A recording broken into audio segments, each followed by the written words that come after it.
Well, greetings and welcome to the Dividing Line, a quieter speaking James White with you on the last program before Christmas 2023. I'm going to try to start off at a volume that I will be able to maintain for the entirety of the program.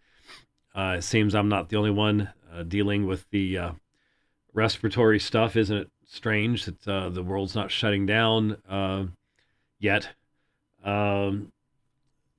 If this had been happening in 2020, we would have been hearing about the winter of extreme death, or what was it Biden came up with? I forget what it was. Anyway, here we are on a Friday, and not sure how long we'll go. I'm going to try to go the full hour, but we'll see how the voice lasts. And I was thinking about a number of years ago, I did a program in December with Michael Brown, and I have a cough. It's called a cough drop over here. And when you press the button, it mutes your microphone. But we had made some change or something, and I had a horrible cough. And so I was hitting the cough drop, and I'd cough. And then all of a sudden he's like, if you could move away from your microphone. And I thought I was muting myself every time I did. I apologized all over myself. I could tell he was somewhat upset with me.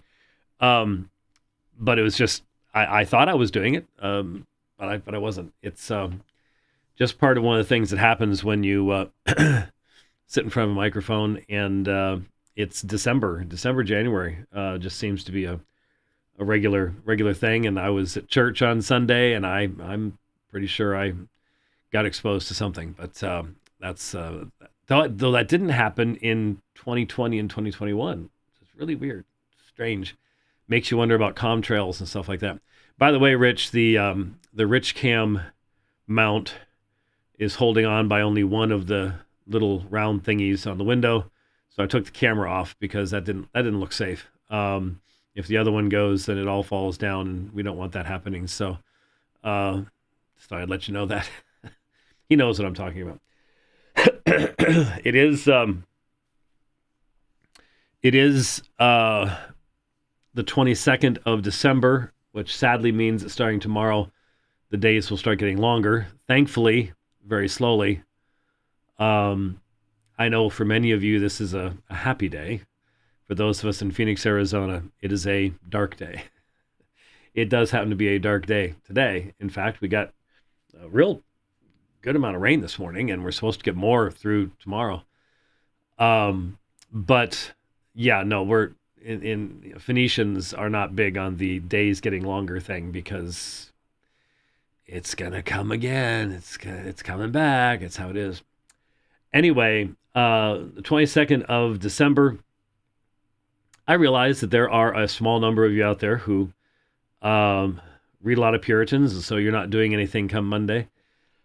And I don't know if you're just plugging your ears, going la, la, la, la, la, when anybody else talks about the Christmas celebration. I've had a few back and forths, not a whole lot this year, with folks on this particular subject. And, obviously I have serious issues. If we were trying to say that you must celebrate the birth of Christ, okay, no question about that. You cannot bind that on someone's conscience. Fine. But the application by the TRs, the truly reforms, of an extended concept of regulative principle, so that there is no freedom whatsoever to, there's a number of issues that the truly reforms raise that do the same thing. I mean, if you hold to a strict form of exclusive psalmody, you can never sing the name of Jesus. Oh, but there's prophetic passages, but you can never sing the name of Jesus. The very name that in the book of Acts is the name they suffer for. it is that extended application that becomes really the mark of what I call the TRs, the truly reforms. It'd be nice to come up with a different term because that gets confused with the Textus Receptus, I suppose. Although there is often a connection there, in my experience. There, a lot of the guys that are into the truly reformed stuff are into the textual stuff too. But anyway, one just it's such a busy time of year. As I was driving in today, I asked myself, do you feel like 2023 passed any faster than 2022 did? Because, as you get older, it just accelerates. And I couldn't really honestly answer that I felt that it had. So I wonder if you just get so old eventually that you just can't even measure those things anymore. I didn't really feel that it had. But when you're doing all the stuff that you joyfully need to be doing, you've got grandkids and you've got a celebration coming up, and I preached last Sunday, and Jeff will be preaching on Sunday. We do things differently at Apologia for Christmas. We get together in a park. And I guess I'm not sure about this. I think they did this initially because the place that they were meeting when they first started wasn't open that weekend anyways. And so they just, hey, it's Arizona. You can do that. We may have, the grass will be wet, but we should be okay come Sunday morning. But we've just kept it going. And so we go a little shorter. Have a whole lot more food, but we still do the service, and we include having the kids come down, and Jeff goes through the story of the birth of Christ and things like that. But I preached last Sunday, and if you're looking for a Christmas sermon, I preached on Isaiah's testimony of the incarnation. Some of you have heard it. I actually had to go, have I ever done that for my own church? Because I've done it at other churches. I've done it in St. Charles, and I did it in, no, it wasn't Leavenworth. It was the other one there in the Kansas City area, the weekend before. And people really enjoy it, and they remember it. What I do is I look at the prophetic passages to Christ, the Emmanuel passages, for example. There's more than one. It's not just Isaiah 7. There are a number of Emmanuel passages between Isaiah 6 and Isaiah 11 that very clearly were part of the teaching that Jesus gave to the apostles after his resurrection, because they pop up all over the place in the New Testament. They're very frequently cited. And so I put the Isaiah 9 passage, which is my favorite Advent passage, in the context of those other passages. And people, it seems to stick. People seem to remember it when you look at it in that way, I guess. And so I did that last Sunday at Apologia. If you want to look that up on YouTube, it might be of some use and encouragement to you. But when I think about those prophetic texts, I think about Isaiah 7. And as an apologist, you're automatically thinking about all the objections and how you're going to handle the objections. And even, to be honest with you, as an apologist, I am thinking about how to present the material so as to answer the objection without necessarily sidetracking everybody and getting into that particular discussion. That's just something I've developed over the years, and it wasn't really purposeful. It's just sort of how it is. And so you think of the Isaiah 7 passage, and Alma and Bethula and the original terms, and Parthenos and the Greek Septuagint, and man, I'm really thankful that the first person who ever told me about that stuff. And I'm not sure, now that I think on it, whether I first heard it in a sermon or in just this discussion, but my dad. Emphasizing, and I'm sure he probably got it from Kenneth Wiest, but that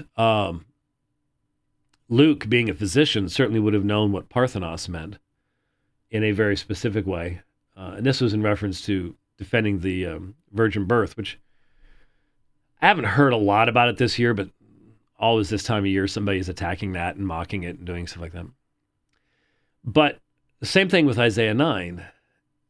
And I should have grabbed it. I don't have it here, but I remember back when we were at this, we were at the offices on 16th Street.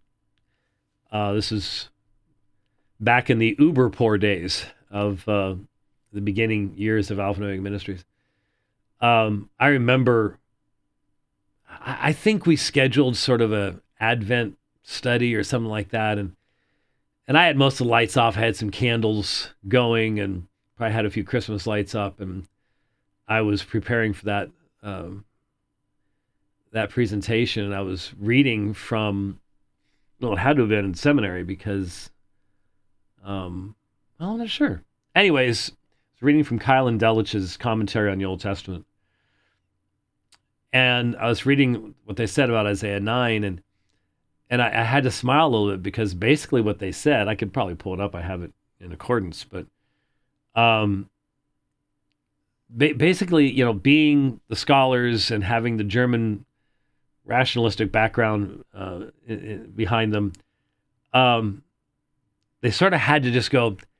And as hard as it is to believe, it's difficult not to see that there's much more to this text than we frequently want to allow to be there. That it transcends Isaiah's limited vision. I'm just paraphrasing, but they were basically saying, yeah, it's really hard to avoid that. This really is talking about God with us, something far more than you would expect within the limited context of redacted, edited documents, which is how most Old Testament studies are done these days, thanks to the Germans primarily. And just sort of chuckling because it truly is the reality that most people, what we believe about Christmas, what we believe about the incarnation, did come in the vast majority of it from tradition, songs, stories. We didn't spend a lot of time in prophetic passages, contemplating Micah 5 and thou Bethlehem Ephrathah, thou be little amongst the thousands of Judah, yet out of you shall he come forth to me, whose goings forth have been from of old, even from everlasting. And it's not like we were spending the time. And I do want to mention this. I did see a good post that was useful, that made a pretty decent argument that the manger idea that we have, which has been built up into a lot of stuff over the centuries, is probably missing the point of what actually happens in that story, because Joseph has gone to Bethlehem, and that would mean he has relatives there. And even if he didn't, have their email address or, phone number, all he'd have to say is, I'm Joseph, son of da-da-da, son of da-da-da-da, and he's going to run into relatives. And in that context and in that society, they would have been taken into a home. And so when it says there's no place in the inn, okay, But that doesn't mean there wouldn't have been a place in a home. But where would you go in a home? Because it is fascinating that the homes of that day were not like what we have today, obviously. And many of them at that time period had their at least a limited number of animals that would be in a particular part of the home inside. And there would be a manger, and there would be water, and things like that. And in all probability, what really happened there is they're taken into a relative's home that's already jam-packed. And so the only place to place them is in that part of the house. And they use that manger and things like that for the place of the birth. So that I think is pretty good evidence. That's looking at the background and the society and going, that probably a good way of reading that. But the prophetic testimony to what takes place. Now, I understand how people living that time period would have struggled to differentiate the first and second comings of Christ and things like that. We're so blessed to have the entire New Testament testimony right there. We have that light to guide us to see fulfillment and stuff like that. Anybody who goes, oh, I would have figured that one out. I'm just like, yeah, right, sure. Oop. There. I'm not sure if that was working or not, but I pressed it. Did that work? I'll wait till Rich tells me whether that worked or not, because I don't know. He told me at some point that it still did, but I'm not getting a response, so maybe it didn't. He says, yes, it did. Okay, good. Then why are you not using it now? Well, I don't know. I have to reach over there and do it. Anyway, there was, when we look at all these texts, some of them that the New Testament writers give to us wouldn't have just leapt out and smacked us in the face.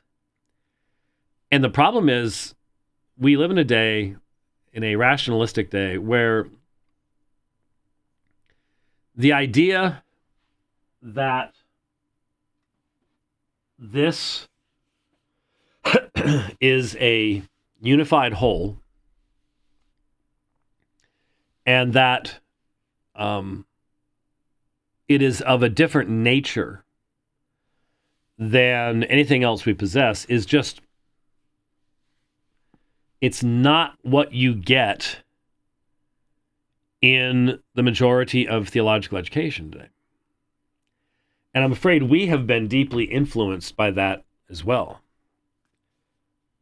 And so it is very easy for us to fall into really a faithless, non-supernatural. And part of this also is because we see people just fly off the handle doing wild stuff. In fact, I really need to do this. Someone sent me a video. There's a King James museum here in Phoenix now. It moved here from Texas. And I went ahead and clicked on the video, and I listened to the opening, I don't know, it's about a 9-minute introductory video. I need to find this place because, I mean, literally, they were saying that they knew they needed to do this because the initials of the one guy and the initials of the other guy appear on certain pages of the 1611 King James Bible in large font. And one guy, I forget what his name was, but his initials are H-E. And so there's a chapter that starts H-E, as in he. And it was so absurd. I was really wondering if this wasn't like a Babylon Bee type thing, but it's not. That's the kind of stuff we we see that and we're like, oh, no, yeah, oh, well, I mean, it's indefensible. You can make any claim you want based upon that kind of stuff. So we push that away. And in the process, end up taking a view of Scripture that Jesus himself didn't hold and the apostles didn't hold. And some people say, well, if you do textual criticism, you're doing the same thing, as if there was some inspired text that you're supposed to just grab hold of so you don't have to do that hard work of examining manuscripts and things like that, which, of course, I reject as well. So anyway, if we look at the Bible and see it the way that Jesus did, then we see the threads that are woven together that form the very fabric of the fulfillments that take place in, I was going to say, the most amazing event in the history of the world. I just don't think you can separate out any aspect of Jesus' life and ministry and say that's the most amazing thing or that's the most amazing thing, because God entering into time, entering into his own creation, astonishing. Giving his life, well, okay, let's not even skip that fast, walking the dusty streets of Galilee, enduring the mockery of his enemies, the constant testing and trying to trip him up, and walking amongst lepers, and these are all amazing things. And then his self-giving, his burial, his resurrection, his ascension, and his enthronement. You can't separate any of it out. You can't say that's more important than anything else. And so, but you still need to realize that what we are asking, what we are being asked to believe, and what we're asking other people to believe is astonishing. It truly, truly is astonishing. And there's nothing else like it. All this zeitgeist movie idiocy and everything else that runs around out there saying, oh, there's parallels to everything. It's just a bunch of baloney. It really is. It's sad, but there's nothing else like it. The one creator God of the entire universe enters into his own creation here. It takes the work of the Spirit to believe that. It really does. It takes the work of the Spirit to believe that. I want to, in the time we have today, after that brief Advent thought, I have been thinking about one of the most interesting texts of the Bible that so many professed believers do not want to believe or accept. I have been seeing a lot of people who really suffer from a form of derangement. And I understand it. They're not alone. In fact, there are many people who are with them and say they have company in their derangement. But people who will believe amazing things from Scripture in other areas, but in this one area, refuse to allow the Scriptures to be the Scriptures. And I remember many, many decades ago now coming to recognize and realize that outside of the work of the Spirit of God, breaking a person's heart and breaking their commitment to self-autonomy, that has to be done by the Spirit. You can present the truth, but the Spirit has to make the change. And so I'm referring to that incredible passage, and it's interesting. It does sort of tie into something I just said about the Christmas stuff. Daniel chapter 4. Now, Daniel is a book that is disrespected in a great deal of Old Testament scholarship, despite Jesus' high view of it and his utilization of it. It is disrespected for the very same reason that so much of modern day scholarship will question the genuine nature of the pastoral epistles, for example. So much of modern scholarship doesn't believe Paul wrote 1 2 Timothy and Titus. And when you ask why that is, the answer is that it reflects, in their theoretical opinion, a later form of the church that could not have existed from the beginning. Because, as we all know, got to be careful with that line. As we all know, the form of the church evolved over time. It's not that there's a divine plan for the church that the apostles agreed upon and instituted in the churches that they found. No. This has to be all organic and evolutionary and stuff like that. And so what you see, I'm talking too loud again. What you see in 1 2 Timothy and Titus is a later period, and so it couldn't have been written by Paul. And besides that, Paul uses different terminology there. Of course, he's writing personal letters, and we all use different terminology when writing personal letters to people. But maybe a better example would be the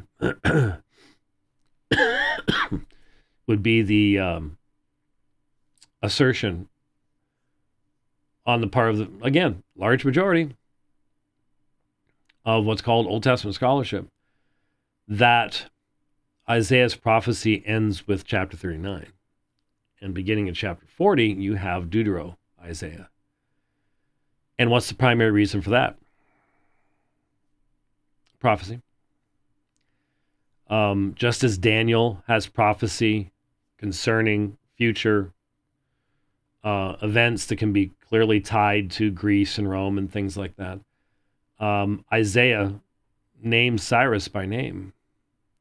So clearly had to have been written after Cyrus, because there can't be any such thing as prophecy. Not like anybody in Babylon would have a clue about what the Jews were talking about in Israel if the word Cyrus appeared in their scriptures. So, but the naturalistic bias of scholarship says, well, that obviously has to come later. And Daniel, hence, can only be, maybe 100 years before Christ or something like that. And one of the other reasons that Daniel is disrespected would be this text. Daniel chapter 4 contains the story of the humbling of Nebuchadnezzar.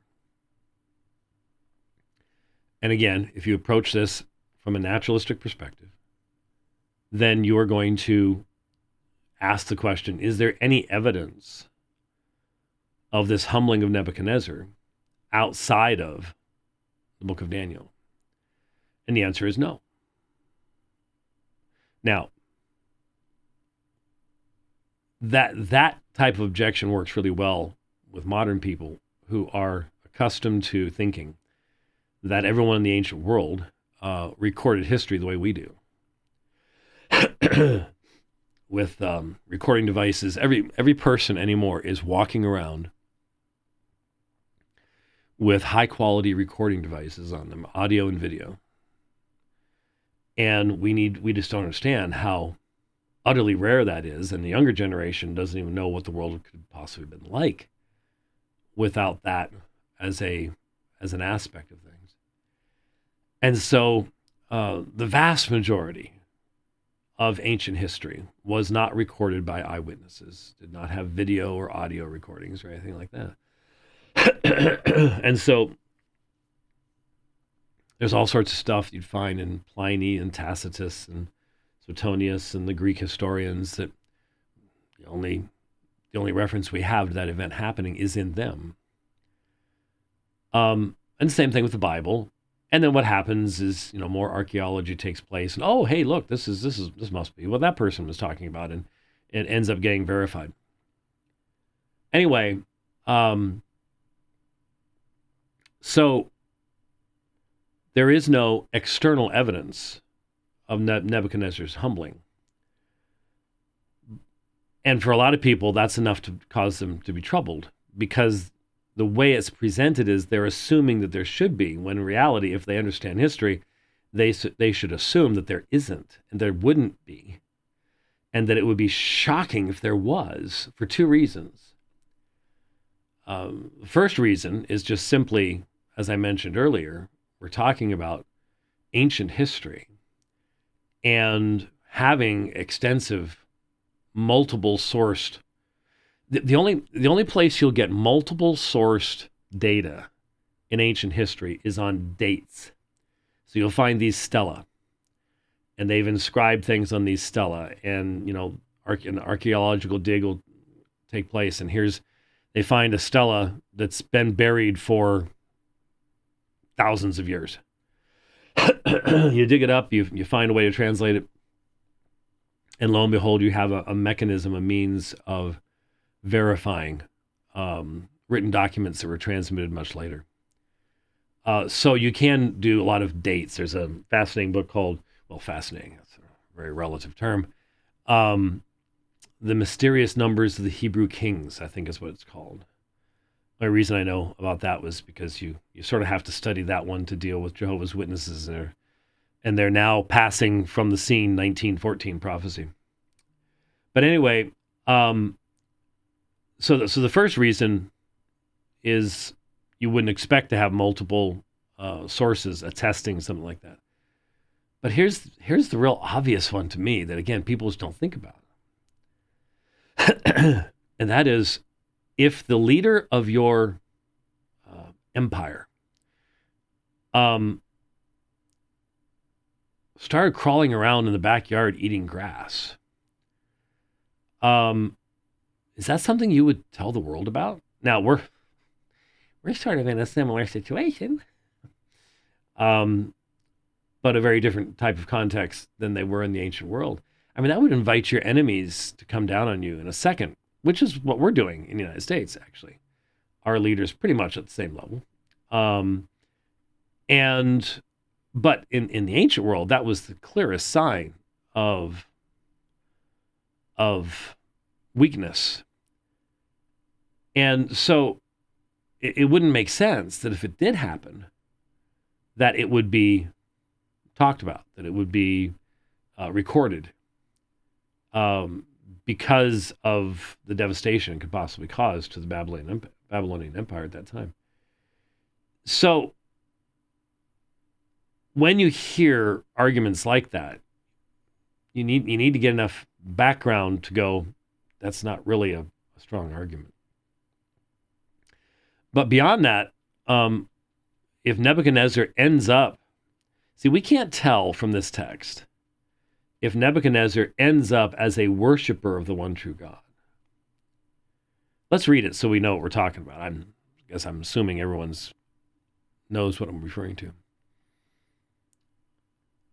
Daniel 4:34, but at the end of those days, this is after his sanity has been taken from him. His fingernails have grown out and out eating grass and so on and so forth. But at the end of those days, I, Nebuchadnezzar, lifted up my eyes toward heaven, and my knowledge returned to me, and I blessed the Most High and praised and honored him who lives forever.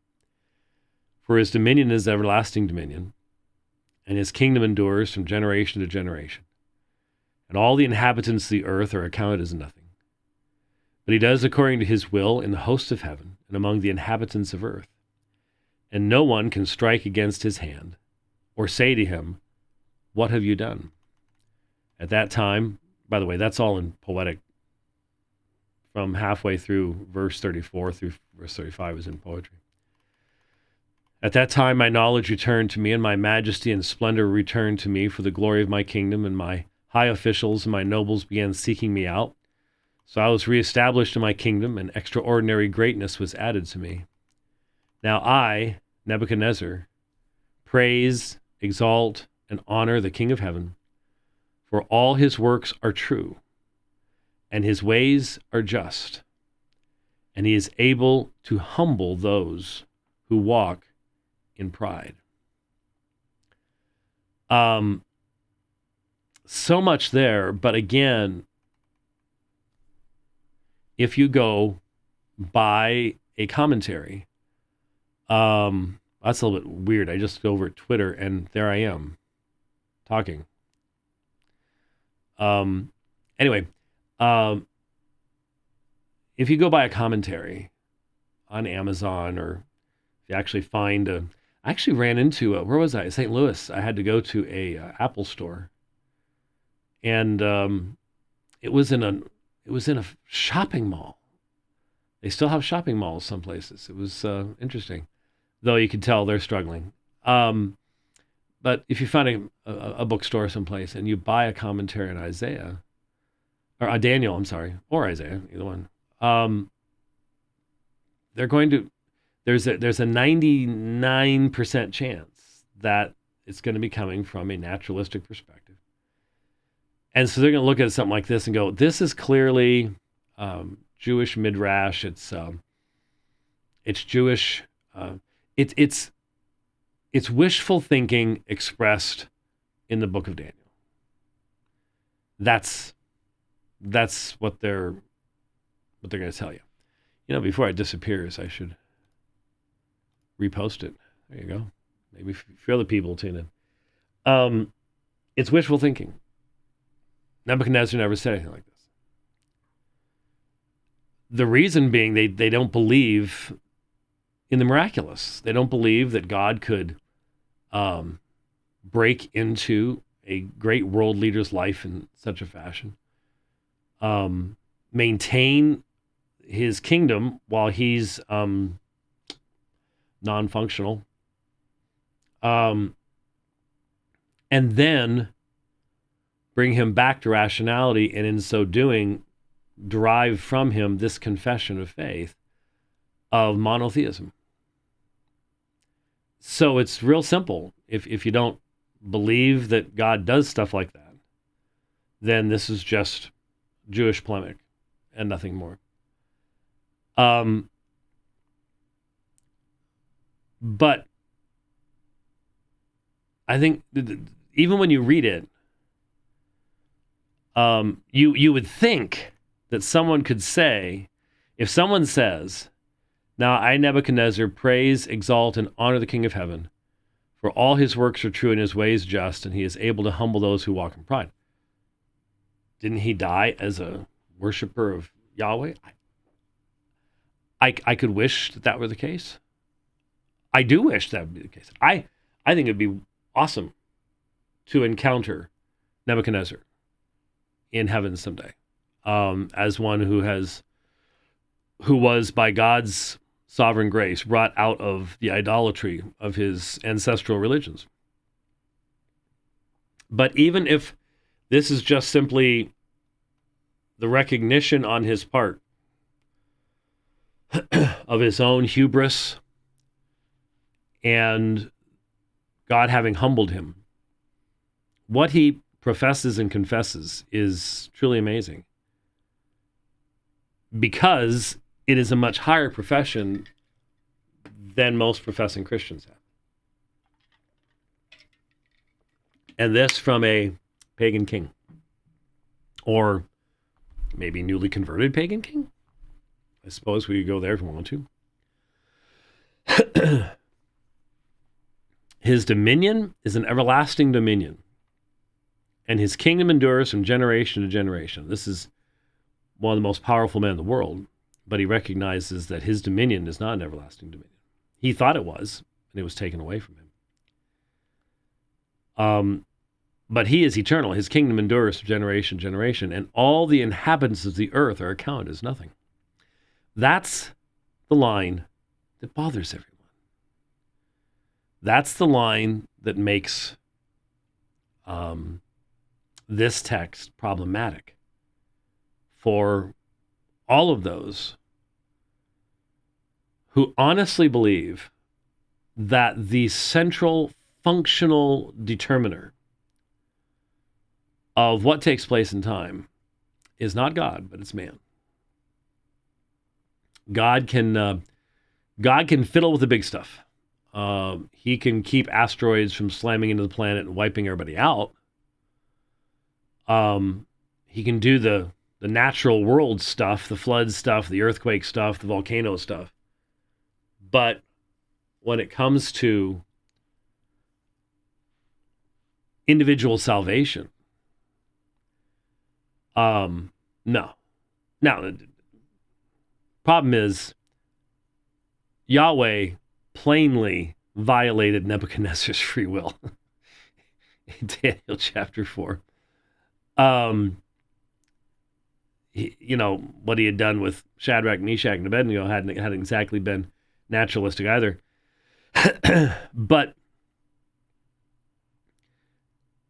all the inhabitants of the earth are accounted as nothing. Not as the matrix in which God's very accomplishment is going to be determined.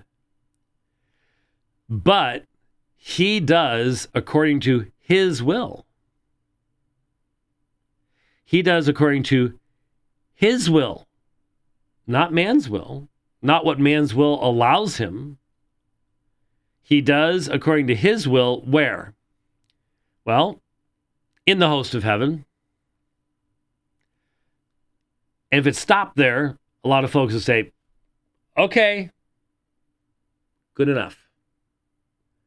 We'll let you do what you want up there, and we'll do what we want down here.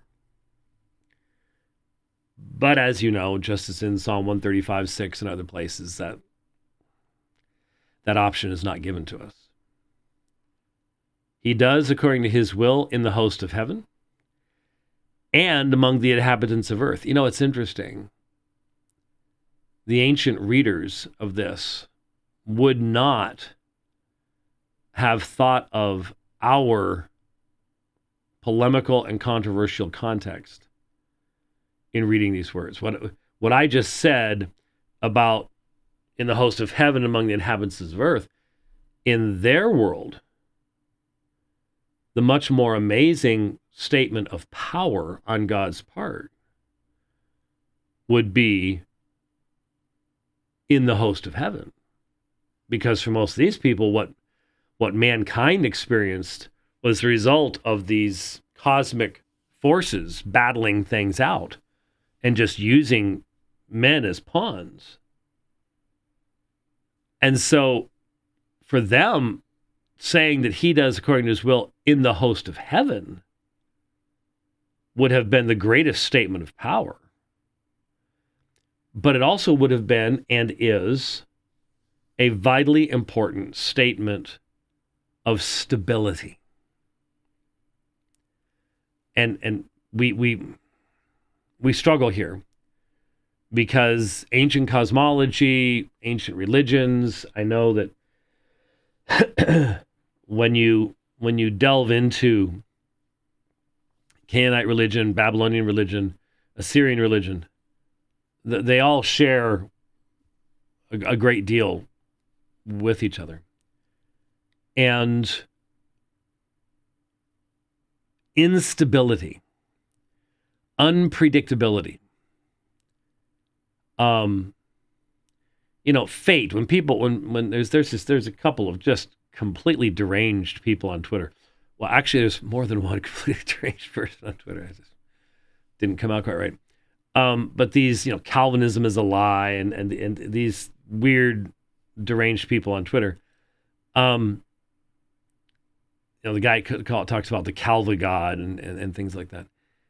They just cannot begin to conceive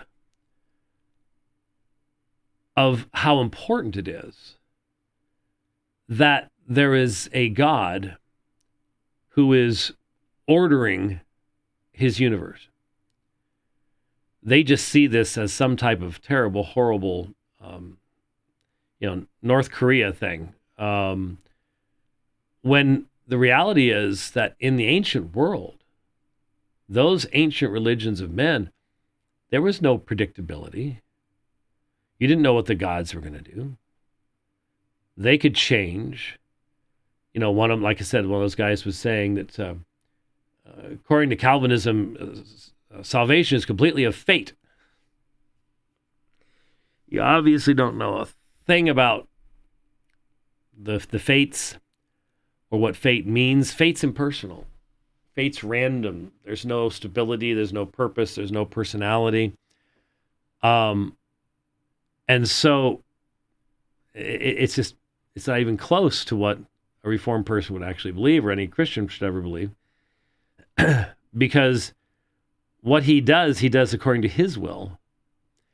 And his will stabilizes and unifies what happens in the host of heaven and among the inhabitants of earth. Many of these religions had warfare amongst the gods in heaven that resulted in warfare on earth.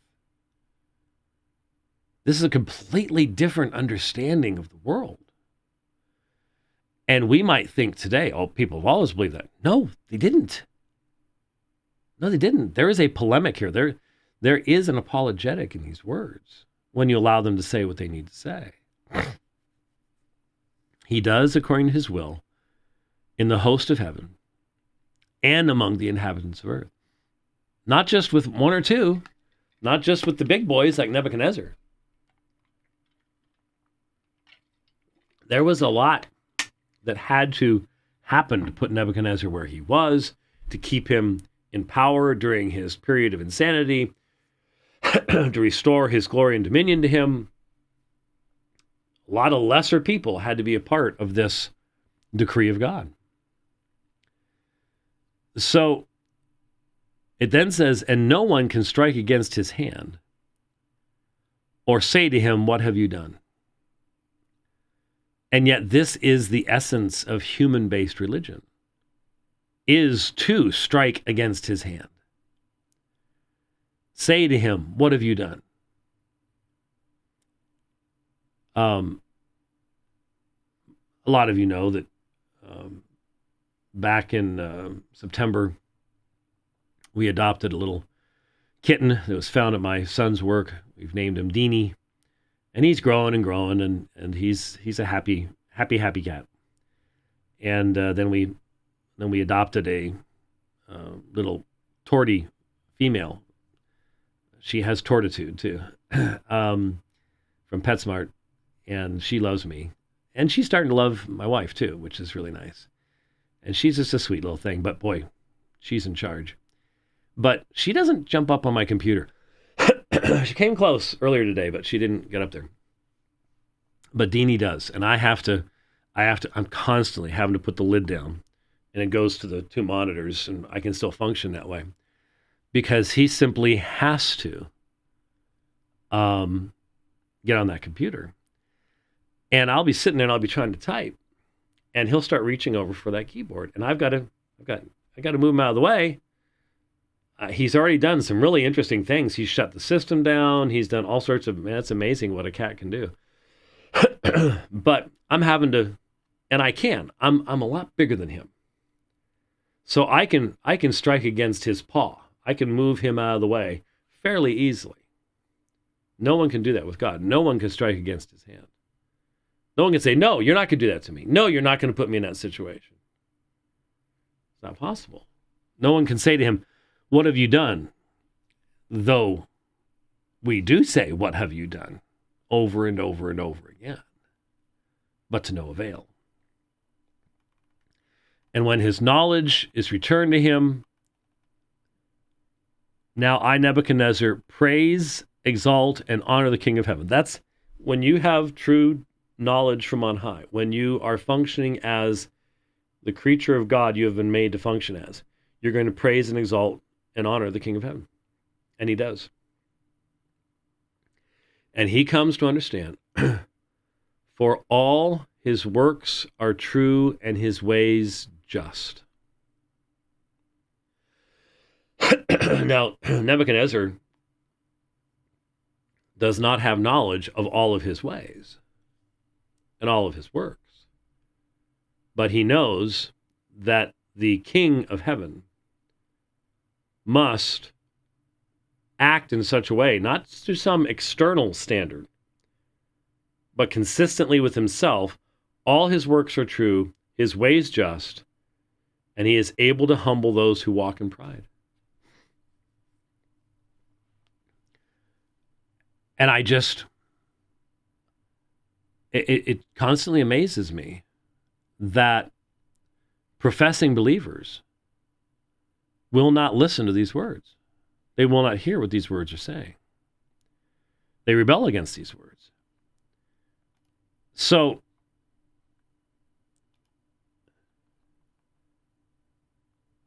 oh, the date's not on this. I'm not sure why it happens. Oh, wait, I can sort of see it. Oh, there it is. My birthday. This past Sunday. There you go. Why are they making the fonts so much smaller every year? I don't understand. Soteriology 101 tweeted this. Do you believe God would ever create a man without eyes and then punish him mercilessly for not seeing? If not, why not? Maybe because the man born blind has no control over his physical inability, and therefore it would be unjust for God to punish him for not seeing? How is the supposed innate moral inability on Calvinism meaningfully different, given the fallen man has no more or less control over his condition than does the man born without eyes? They are equally incapable, but just for different reasons. What makes one acceptable in your mind and the other not? Someone texted me yesterday. I won't mention you right now, though I'm sure you wouldn't care if I did. And let me know that Leighton was live talking about logical coherence and I guess evidently touting his own scholarship in the field. And then he said, oh, like clockwork, here comes original sin. And it's real obvious that Leighton is not orthodox on that subject as to what it means or where it comes from. I don't believe the provisionists really can accept Romans 5 and give a meaningful interpretation of it. We've gone over this in years past. The fellow from New Orleans, his name's escaping me at the moment, had, I don't know, put out was it a full book? Booklet? On the subject. And so we took the time to walk through it. But there is just such a visceral rejection of the idea of representative headship amongst the provisionists. So Adam cannot represent us. That's not fair. You can hear in this, that's creating a man without eyes. Even though the first man had eyes. And of course, look at seeing and blindness in the Gospel of John, and it's all over the place. But the idea of federal headship, that there can be someone who represents others so that his actions become that which, by his representation, those he represents are culpable for his actions. That is rejected fundamentally. And you need to know what the cost of that is. On the one hand, you're going to get people who are going to go, oh, I like that. I've never did like that idea of my being held accountable for what somebody else did for me. And yeah, I like that. That's good. Yay, Soteriology 101. Every denomination that has lost that understanding has eventually abandoned any kind of supernatural gospel. Because if Adam can't represent you in the first humanity, then Jesus can't represent you in the second. So the sons obedience, the Son's accomplishment, as my representative head in the new humanity, as the second Adam. That's my whole basis of peace before God. And so what has happened historically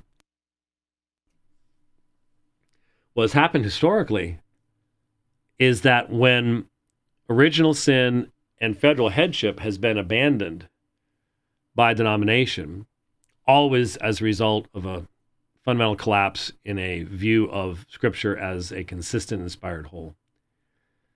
Eventually, penal substitutionary atonement goes with it. It has to. How can Christ be my representative so that in him I have eternal life, in him I have righteousness, if the parallel to Adam has been broken? It's unfair to hold me accountable for what Adam did. Well, then it's unfair to hold you accountable for what Jesus did in your place, right? It's 6 of one, half dozen of the other. Federal headship is why we who are in Christ have what only Christ can offer to us. And that is eternal life, his righteousness, peace with God. So if you reject the idea of federal headship on the one hand, you can't then turn around and say, but I'd like it on the other.